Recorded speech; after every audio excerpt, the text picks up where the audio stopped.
Well, once again, welcome everyone to Preparing Your Ears, Mind, and Heart for the Job Ahead. My name is Richard Salcedo, and I retired in 2013 from Carmel High School in Carmel, Indiana.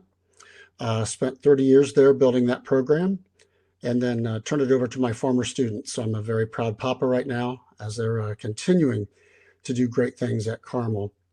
We're going to talk today about three areas of your preparation. The first one you know a ton about already. And it's probably the part that you don't like or you like the least. And that's the ears part of it.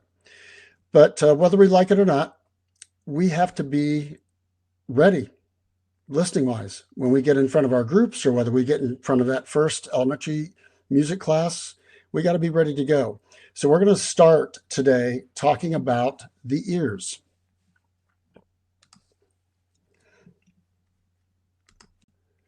Okay, remember we have the chat up, and if you do have a question, I'll try to do my best to answer during the session, and I hope everyone can hear me okay. Okay, so you are what you listen to. Are your ears ready? As you can see, I talk about in the bottom there, that ear training is really important, but it doesn't necessarily guarantee that you'll be a great or critical listener in front of your music classroom. Now, I don't know what kind of ear training you guys have had in college, but I know for me, we had to go every morning. I went to Indiana University many years ago, and we had to go every morning at like 7 a.m. for our ear training, and it was brutal, brutal. But I'll tell you what, I thank my lucky stars every day that I had that, because it certainly helped me to become a good listener in front of my ensembles. Okay, so what do we need to do? We need to develop our ears in a couple of ways here. We need to make sure that we are developing audiation skills. All right. And audiation basically is a process that encompasses surface structure as well as deep structure understanding of music. Now, some people will think, okay, if I audiate and I know a tune and I hum it inside my head by myself without it playing, I'm pretty good at audiation. And that's really not what it is. Okay. Audiation is kind of to music as thinking is to language. All right. So imitation is necessary for audiation, but audiation requires way different ways of listening and a deeper way of listening to music. If you are pretty good at audiation and you're listening to a piece of music, it should be relatively easy for you to say, oh, minor triad right there, beautiful. Oh, major seventh chord, fantastic. Oh, that 2-5-1 progression, great. Okay, whatever it may be, rhythm, the layering of skills, you ought to be able to talk about those things or at least immediately hear those things, okay, as a great audiator. The next thing, of course, is good relative pitch. Now, if I was to give you a concert pitch right now, all right, let's say that and we might as well use C because I'm going to use that in a second.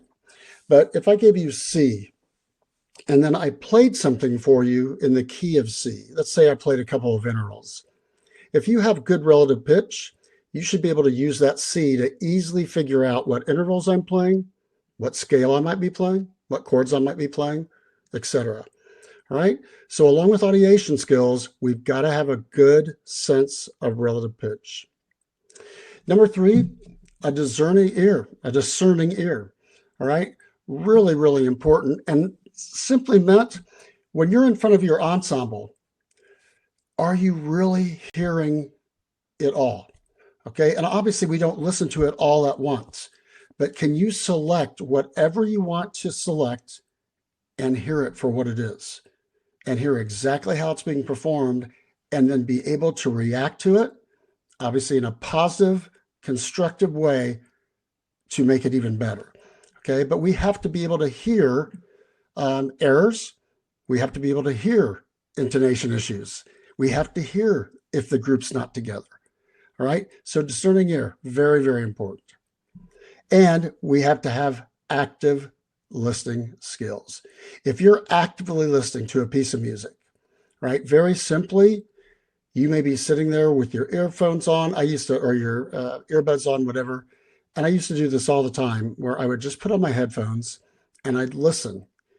And um, pieces like Appalachian Spring from Aaron Copland, I used to love listening to those pieces, but I would try to pick out the chords or the progressions or the orchestration or rhythms so I could actually see those or see those all in my head. So those are 4 things we have to continue to develop. All right, so let's do a little practice here. I'm going to ask you all to get involved, and I'm going to play 4 things for you here. I'm going to play 2 scales, 1 triad, and a chord. Now, for the scales, I'll play each one a couple times. For the triads, I'll play it complete, then I'll play it broken up, then I'll play it complete again, and I'll do the same thing with the chord. So you need to remember 4 answers. If you want to write them down, that's fine, and we'll have the answer key up here in just a second. All right, so to do that, I got to get to one of our videos, and if everybody is ready, listen and tell me what this first scale is.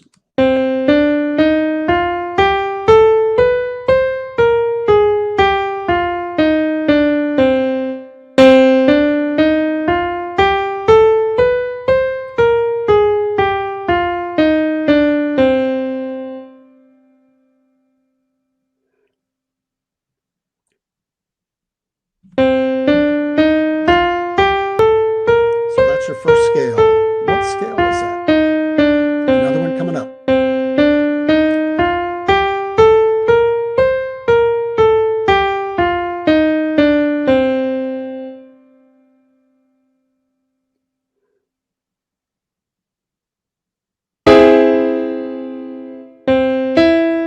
And what scale is that? Triad coming up.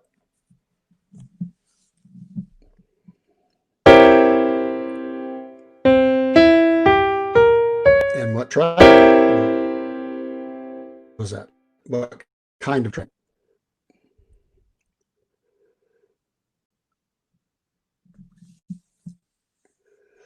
Okay, so let's get back to our slides here. So I'm wondering how we did on this. Okay, if you want to put something in the chat, you can. But here is the answer key to what we just heard.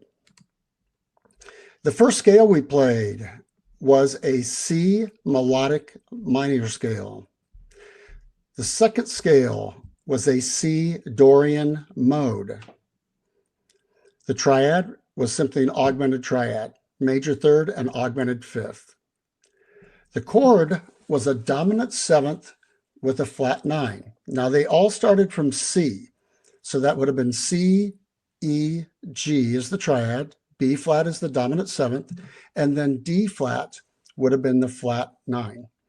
Okay, so hope you did okay on that. They're not the easiest, especially like the Dorian mode and that dominant 7th with a flat 9. But those kind of things, guys, are so important to know and to be able to hear and be able to audiate and be able to discuss as soon as possible, okay, or as quickly as you possibly can. Because in music that's written today, you're going to hear all of those things all the time, okay? So critical that we keep working on our ear training. And there are so many ways to do it. Introduce yourself to as many different keys, meters, orchestrations, all the different things that you can do as you're listening to music to just get yourself constantly getting better with your ear. And also take care of your ear. If you're in marching band or in a drum corps, be especially careful of your ears. Make sure you're wearing safety pads there in your ears or whatever, and take care of yourself, okay? Because that's really important also. All right, preparing your brain. Teaching with the brain in mind. We all know that the right side of our brain is where the artistic or creative side is. So let's talk a little bit about the brain. So using your mind to think about how music students learn. Okay. Now, these are some things that will really serve you in the classroom. Okay. If you'll think about this, and it doesn't matter what kind of class you're teaching. Okay. Whether it's an ensemble, band, choir, orchestra, chamber group, whether it's music theory class, whether it's a elementary music class or a general music class at middle school or high school. You can use these in all of them. First of all, first things first. It's been proven that the things that are mentioned at the beginning of the class are the things that students remember the most, right? So put your most important material right up front, right? And make sure that your kids get a good grasp of that, because as the class goes on, you're going to lose them just a little bit. You may not see it on their faces, but you're going to lose them just a little bit. Number two, after the midpoint of class, make announcements, work in small groups, take a break, or change the pace. Now, how would I do that with a large ensemble? You could do it. Okay, instead of making your announcements at the beginning of class, make them halfway through, because you know what happens. Those of you that have been in the classroom already, you know, if you make those announcements at the very beginning, what happens? We start to lose kids. So they came in the room to play. So let's play. Let's get the rehearsal going, not waste any time. And then you can use a change of pace, or do a change of pace at break time. Okay. Number three, we know this, but yet we don't always remember. Repeat to learn, and remember to repeat. Repetition, so important. Some people think right now that repetition is overdone. I don't. I think that repetition is critical, but repetition has to be done the right way. If you're asking students to repeat something, they need to be able to repeat it at a high level, because if they don't, what do we call that? Well, it's called going through the motions. All right. So make sure they're repeating at a high level. All right. Better attention equals better learning. The most important thing you can do as a young teacher before you speak is just with your eyes and with your head. Just look around your classroom and get everyone's eyes. And just wait for a second, get everyone's eyes. Don't ask for their attention. Get their attention by getting their eyes.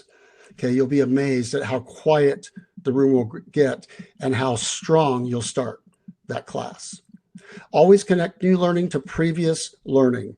I'll use example, the chords we just did. All right, if we were doing that dominant seventh with a flat 9, we'd want to make sure they understand the triad first, right? So we'd say, here's our triad. We already know it. Root third, fifth, root major third, perfect fifth, right? Now we're going to add a flat 7th to that, and that's called a dominant 7th chord. And then eventually we'd say, now we're going to add a flat 9 to that, and it's now called a dominant 7th with a flat 9. So you want to connect new learning to previous learning as many times as you can in a class. Number 6, positive experiences lead to better learning. All right, so I don't know how I can say this enough. I have been in so many classrooms where the teachers are not necessarily positive. All right, they tend to have a little bit of a chip on their shoulder. They'll tend to be a little grumpy, I guess, but they do it under the guise of holding kids accountable. Guys, you can do it positively. Okay, if they are engaged with you, you don't have to get negative. And if you don't remember anything else from this clinic, I want you to remember this. It's what you say to them that matters. Okay, you don't have to have attitude with it. Even if you're upset with somebody, you don't have to say something with attitude. Calm down. If someone made you upset, don't let them ruin the whole class for you. If you have to, you can send them out or send them to your office. Okay, it sends a message to the students. You keep the class positive. All right, so stay positive. Do 100 positives before you finally go to a negative. Because remember, negatives build upon each other. and can bring down self-esteem in kids. I'm not saying don't hold kids accountable. I'm just saying do it as positively as you can. A couple more things.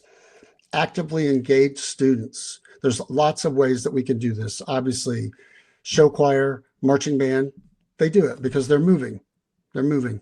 But in elementary school, you can have, instead of talking about African drums, maybe you can have a couple African drums they can actually play on, right? Number 8, multi-sensory input. You want as many ways of teaching these things to your students as possible, not just to the visual learners, not just to the audio learners, but you want to cater to all of them. Some people have to have things written down. Some people have to write things down. So as many ways as you can get something taught to them, the better. Make learning relevant and engaging. Guys, I know this sounds harsh. Don't be boring. Don't be boring. We've all had those teachers, right? We've all had them. All right. And we couldn't wait until the bell rang. Don't be boring. Make the learning relative and engaging. Teach them something that they're going to be able to use later on in the class. And then they'll go, oh, whoa, didn't we already do that? Yeah, amazing. Right. And now we did it right in the music. All right. So make learning relevant, and as engaging as you can. Look in their eyes, guys, when you're teaching. Don't forget that imitation is a primary way to learn. Some people say it's a crutch. No, it's not. It's a primary way that students learn. If I listen to a great player like Wynton Marsalis on trumpet, I may not be able to sound like Wynton Marsalis right away, but man, am I going to try to imitate him. And if my vocal teacher sounds so beautiful when she's singing this line, I may not be able to sound like that yet, but I'm going to do my best to imitate her. Imitation is okay. If you have a great first chair player that can play a part and then the rest of the kids imitate it, that will actually help them process. You may not believe that, but it's true. Number 11, move to learn. Keep your kids moving. Okay, there would be times even with my top high school group, I would have them stand up and move around the room just to see how many of them could keep tempo. All right, so keep your kids moving. Number 12, which I think is great, improvise to activate the brain. You don't have to just do this in jazz. If the African drum thing we talked about, elementary school teachers, okay, if you're playing that drum rhythm and you go, go, go, go, go, go, boom, then you point to one of your students with another drum and you say, answer that. Oh, do I have to play the same rhythm? No, of course not. Improvise. They're going to love it no matter what rhythm they play, because you're going to say, great choices, right? And they're going to be fired up about their improvisation. Okay, let's talk a little bit about teaching from the heart. But before we do that, let's go back to one of our polls.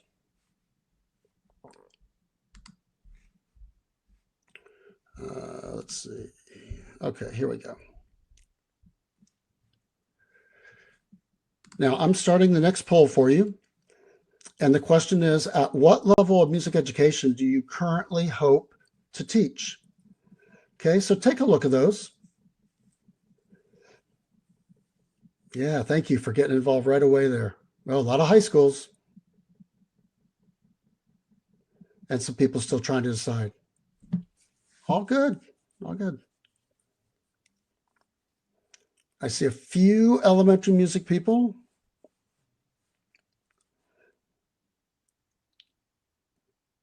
Some middle school, junior high, including beginning band, choir, or orchestra. Good for you. We need amazing teachers down at that beginning level. Okay, I think we just about got everybody in there. All right, so there's the final results that you can kind of see. So we have a lot of high school kids, or a lot of high school folks that want to teach high school, which is fantastic. That's what I did most of my life. But man, did I learn a lot by teaching elementary and middle school music. Learned a ton. And some of you want to teach college. Fantastic. All right, let's talk about preparing to teach from the heart. I want you to look at these real quick.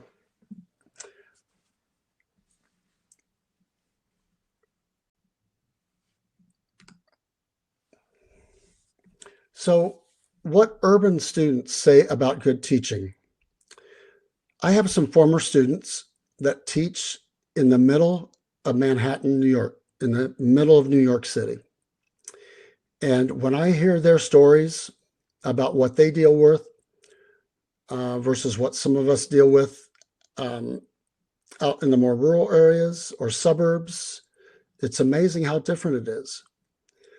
But look at what these urban students are saying about good teaching. The teacher made sure that students did their work. In other words, held them accountable. They controlled the classroom. Were willing to help students whenever and however the students wanted help. I think there was a movie, if I'm thinking back, and it's actually one of the videos that I have on here. Meryl Streep, I think, was part of it. It was called Teaching Music from the Heart. And she was dealing with inner city students. If you haven't seen that movie, it'd be a good one to watch. Explained assignments and content clearly. Varied the classroom routine. Took the time to get to know the students and their circumstances. And to me, that's probably one of the most important things. Okay. If you're working with any group of kids, and it doesn't matter their age, if you immediately start to teach, you miss something.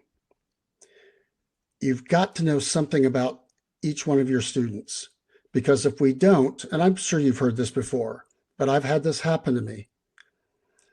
If not, you may say something to a student that you think is the right way of disciplining them or calling them out for something that they may have done behavior-wise or not done their playing test the way they should have, etc. All right. But if you don't know that that student hadn't eaten since lunch the day before, you're not going to know how to speak to that student. So you have to know about your students. It is so important.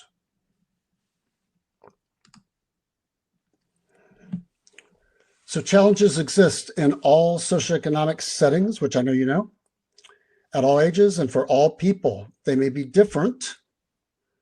What I just talked about, finding that next meal versus preparing for your playing test. But they are real. And students facing these challenges need our help. Probably a lot of you, as you are preparing to become teachers, you probably worked with groups through your college years.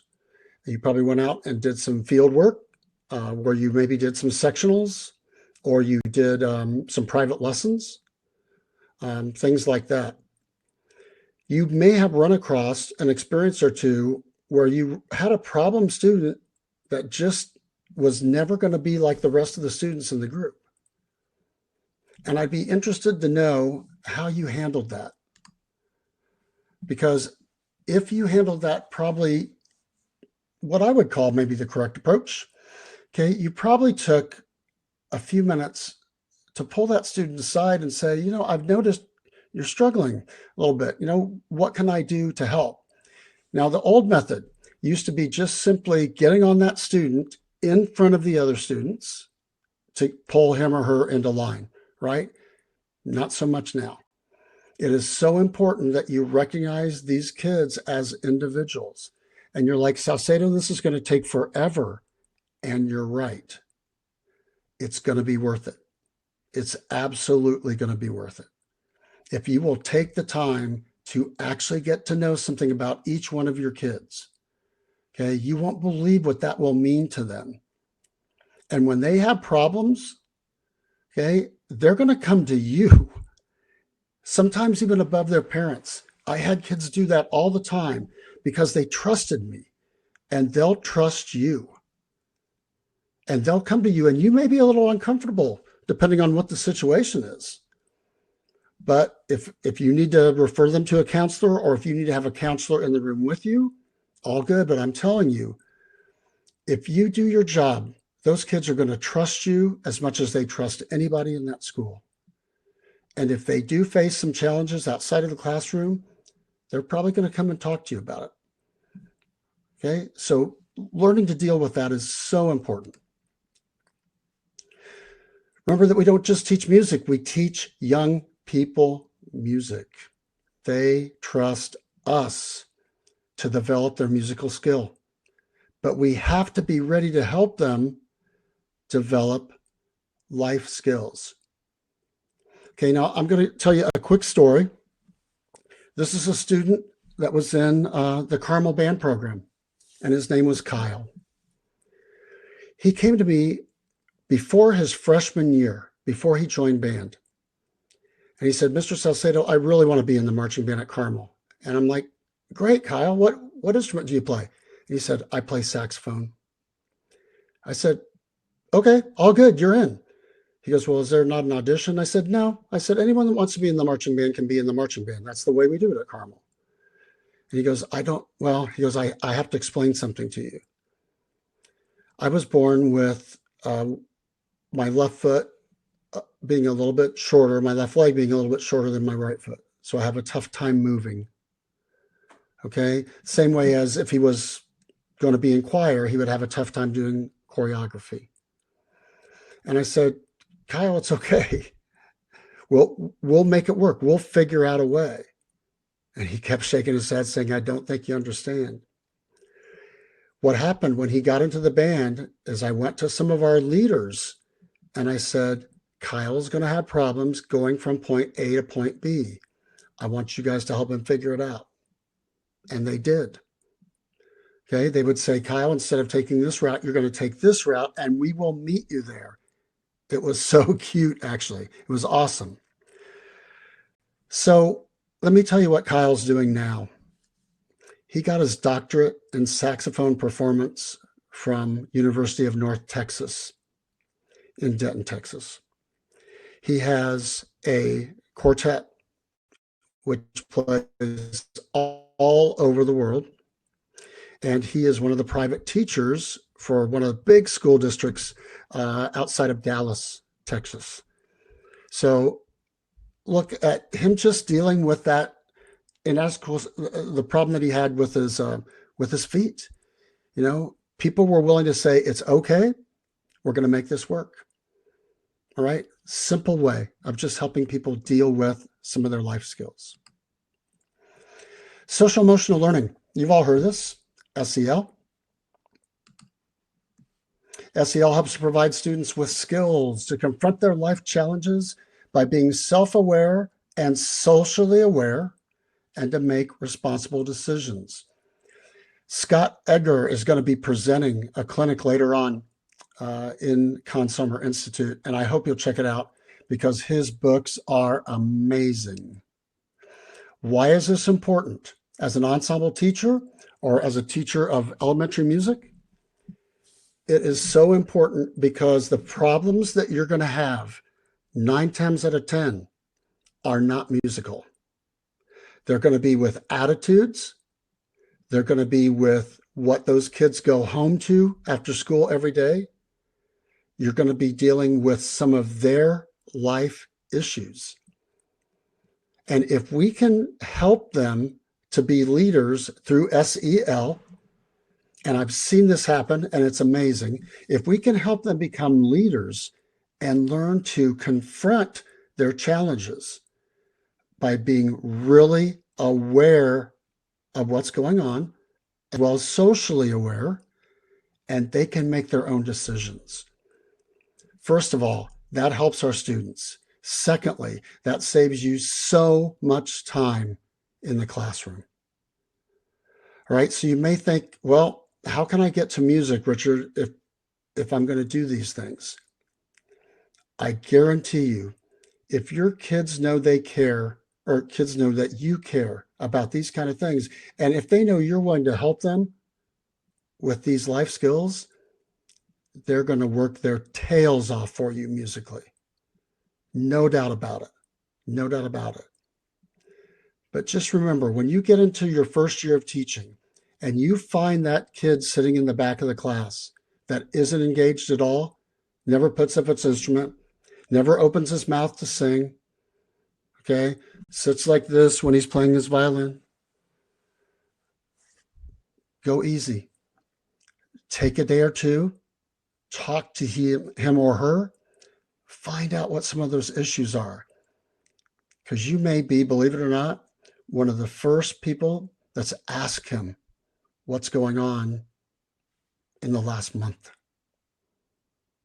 You can see why. And the teachers that I know that teach music, they're all my heroes, because I've never met one that wouldn't do something for their kids, even if it wasn't music related. That's why what we do is so special, guys. And yes, it's hard work. And yes, you have to know how to tune instruments, and you have to know how to create great vocal sound from your kids. You have to know whether it's a down bow or an up bow. You have to know all that stuff. But when you're doing it, you got to be able to look in the eyes of your kids and know that you got them. So important. SEL and music.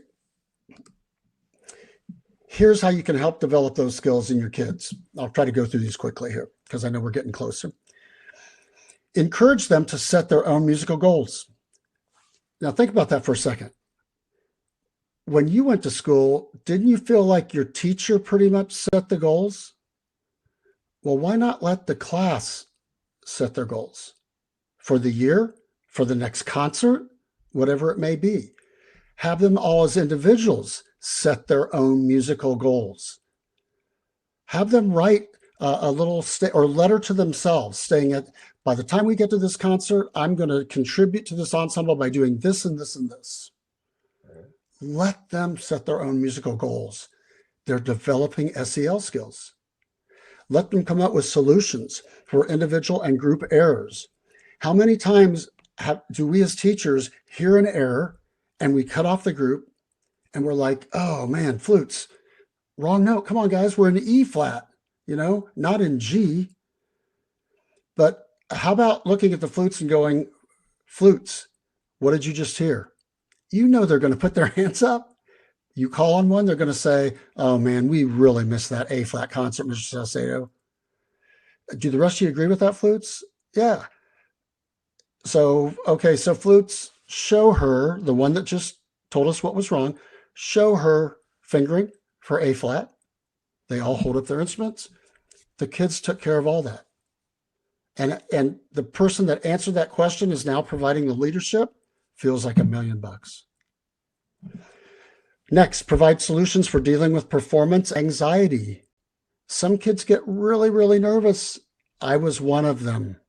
When I was in high school, I was actually invited to play as a guest piano soloist with the Anderson Symphony Orchestra in Anderson, Indiana. I was scared out of my mind.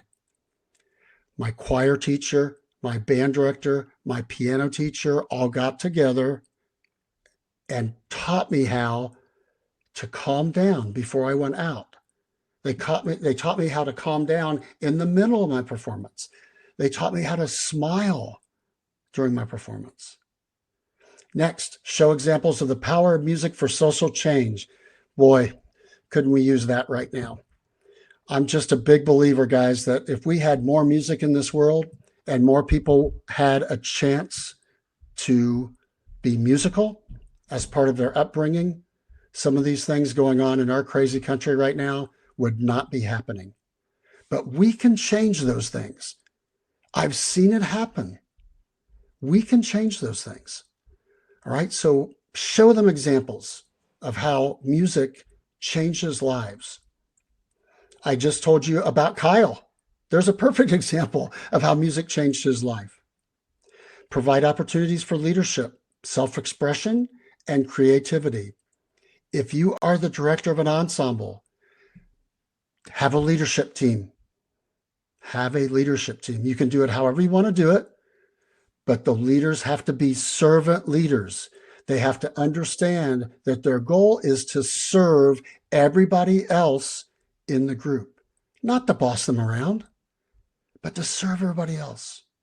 Now, self-expression and creativity.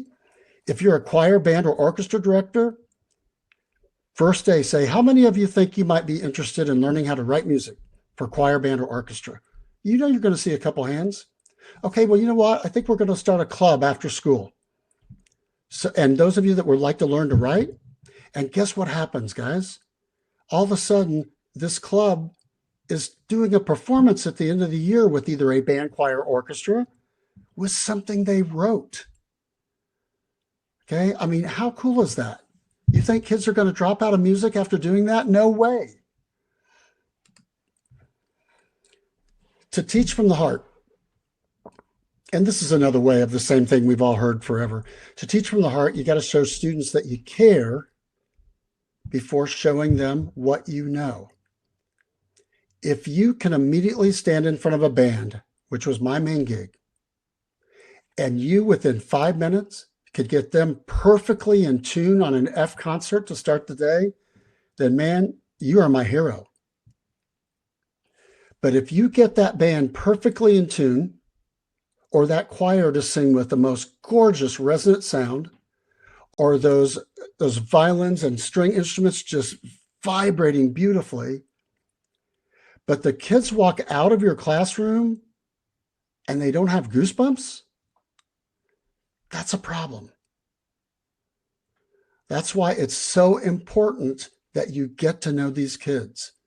So you're working together at these things. You're not just teaching them. So important. Okay, and closing up here, and then we'll take a few questions if you have them. And if you don't, that's fine too.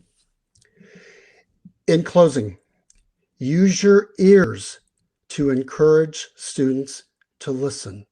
But remember, guys, the way that you can help them is to make sure that you can do it. So don't teach your kids about a dominant seventh with a flat nine if you can't do it. So if you missed any of those ear training things, get back to work. You got plenty of time.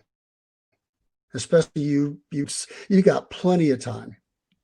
Next, use your mind to encourage students to think. Instead of telling your kids what to do, ask them what they just heard. Think about how they use their minds. First things first. All right? If you're going to talk about, if you're in elementary or a middle school or a high school general music class, and you're going to talk about Beethoven, don't do a bunch of stuff and then talk about him at the end. Start with Beethoven and then remind them of when the test is or when the project is due later on. Start with the most important thing you want to teach. Okay. Use your heart to develop SEL skills in students. We just talked about how to do that. Use your ears, mind, and heart to encourage young people to fall in love with music. Now, since most of you are college students, I'm going to say this to you, and I mean this from the bottom of my heart, speaking of hearts. If at the end of your teaching career, let's say you get lucky, you teach 35, 40 years. At the end of that, it doesn't matter what kind of concerts you've done, what kind of awards you've done. It's the thousands of kids that are now adults that are probably all over the world that love music. Talk about feeling special, feeling like you matter. That's it, guys. It's not the trophies. It's not the awards. It's not winning stuff. The more kids that you can get to fall in love with music, the better you've done as a music teacher. They're going to be in our audiences. They're going to go see shows. They're going to want to go to New York to see the shows on Broadway. They're going to want to listen to orchestras, bands, etc. They're going to want to buy music. So important. And they're going to support music in their school systems. Who knows? Maybe even as a school board member. Okay? It's things to think about. Okay, so I'm looking up here. Um, Jamie, thank you for your comment here, and I will certainly would certainly be happy to work together with you on a project. That would be fantastic. Love doing those things. Um, Caitlin, do you have an she says, do you have any ear training resources for those of us who may not have access to collegiate resources? I just graduated, would like to keep working on my skills. Um, there are so many great theory books out there. Now, Meredith is mentioning one of them. She mentioned musictheory.net. Totally agree. Great place. Okay. There's the Tenuto app is great. But guys, but a lot of this stuff you can just do yourself. If you have any kind of recording mechanism, like I use Pro Tools, you can use, I think you can use even Zoom to make recordings. Okay. But make recordings of all the scales, mix them up, and then put it away. And then bring it back and play that recording a few days later and see if you can call out all those different scales. Okay. And if you have perfect pitch, tell me it's the D flat major scale instead of just a major scale. All right. But there are so many theory books out there, Caitlin. If you just go on Google or whatever browser you use and type in music theory books, okay, or music theory resources, you will find more than you can even imagine. But remember, guys, it's not just looking at the page, it's doing the oral work too. That's why I like Meredith's idea of musictheory.net. Okay. Got about 4 minutes left here. Oh, let's do, I thought I had one more poll. Did I? Oh, yep. Let's do one more real quick before you leave. Okay. Here we go. Do you currently feel comfortable running a rehearsal or teaching a class music lesson on your own? Oh, I like the almost theirs. I like it. I like the yeses. It's okay to say no. It's okay.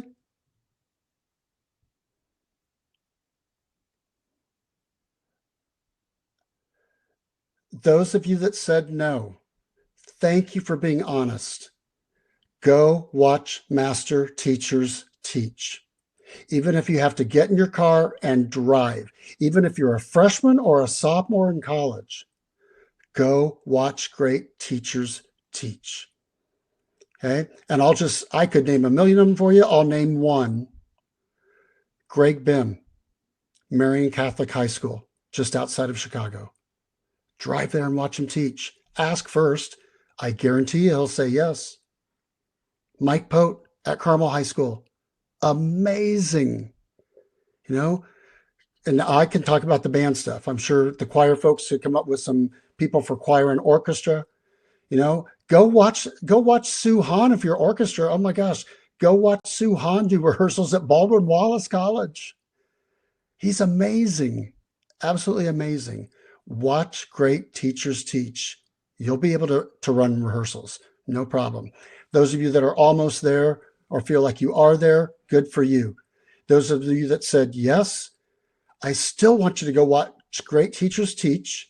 And I want you to invite those teachers to come in and watch you teach. Okay. So important. You've got to do that consistently, guys. And you know why people don't do it? Because they're scared. They're scared to have a master teacher come in and say, you know what? You weren't very good at this. I'm going to be honest with you. I did it all the time. And you're going to say, well, weren't you depressed all the time? Yes, I was. But you know what? After I got over that depression and went to my therapist or whatever I had to do, I realized, oh my gosh, these people are right. And I got on the podium the next time and I was better because I had new information. And that's what makes you excited, is when you have new information to share. So have people come and watch you, whether you like it or not. Videotape yourself. Oh, I hated that. I hated that. Do it anyway. Okay. Jennifer's asking to repeat the names. Greg Bim. So Greg Bim, Bimm, at Marian Catholic High School. Oh man, I could name all these people. Michael Pote who's one of my former students. He took over for me at Carmel High School in Indiana. If your middle school band, any of the middle schools, Chris Griffa at Creekside, or no, I'm sorry, at Clay Middle School. Chris Griffa at Clay Middle School would be great. All right. And I'm sorry I don't have more choir or string contacts for you, but those are some band people. Go to Texas. Oh man, there are so many great teachers down there. But guys, you'll find them. You'll find them. But go watch them and ask them to watch you teach. Okay, we're out of time. I'll stay on here for a few minutes in case you have any other questions. Caitlin, in the middle of student teaching, felt really good about my progress, but it ended very abruptly. Oh yeah, of course. Taking private lessons. Oh, good for you. Taking private lessons on the instruments you're not comfortable on. Quick story before we sign off. I could not get my oboes to sound good. All right. So I went to the principal oboist in the Indianapolis Symphony. He promised to give me lessons if I never told anyone he taught me and if I never played in front of anyone. And I said, I agree to all those. Just teach me how to teach my kids. And he did. All right. So what Caitlin's doing is great. Taking those private lessons will be fantastic. Guys, if I can help you, my email is rsalcedo@conselmer.com. Okay, just let me know how I can help. Best of luck to all of you. You're getting ready to join the greatest profession ever. And hopefully someday it'll pay like it is. Not now, but hopefully it will. Take care, everybody. Thank you so much.